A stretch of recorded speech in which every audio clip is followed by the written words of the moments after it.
Hello friends, I hope you guys are all doing great. I decided to reduce some of these videos that I've made and that I put out on social media. Some of them, I don't know if I'll get them back or not. In any case, here I am opening Chanel's mouth. I am doing a line cut that's probably starting off at like 1 to 2 millimeters deep. And I'm just cutting along the line that I have sculpted previously, and I try to make really nice, strong, solid cuts instead of little cuts that just cut up the silicone. I prefer to have longer, nicer, even cuts. I kind of also pull, as you can see, I'm pulling up the lip. So that way it gives it a natural kind of stretch. And I try to be as accurate as possible the first time so I have less things to fix. I am taking that line down so that way I can cut out a hollow spot right here. And I am rounding off the edges. I prefer to make round edges because it is a stronger form and it also prevents the silicone then from cutting into the sides of the mouth, leaving gaps in there. So this is kind of a round shape, as you can see.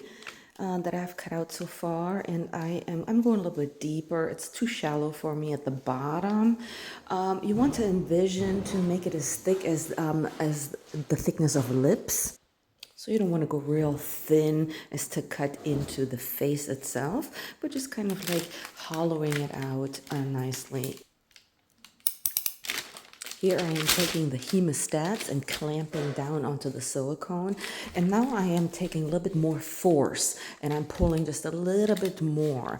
That allows me to cut just a little bit rounder. I'll just let the silicone do its thing instead of trying to force it in one way or another.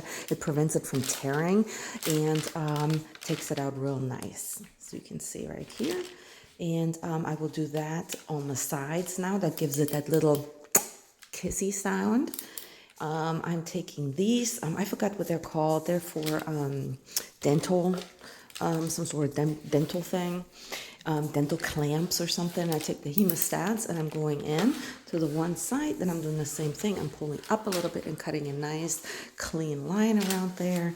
And I am pulling on the hemostats. Not too much, just enough to get me a nice round cut. Now I am switching sides, and please notice how I've changed around those clamps to the other side to give me more room to work. That way I'm not restricted in my wrist and finger movements as I am pulling out. And you can see I'm kind of pulling here. And the deed is done. You can also clean it up a little bit, and if you have any jagged edges around the inside of the mouth, but otherwise that is it.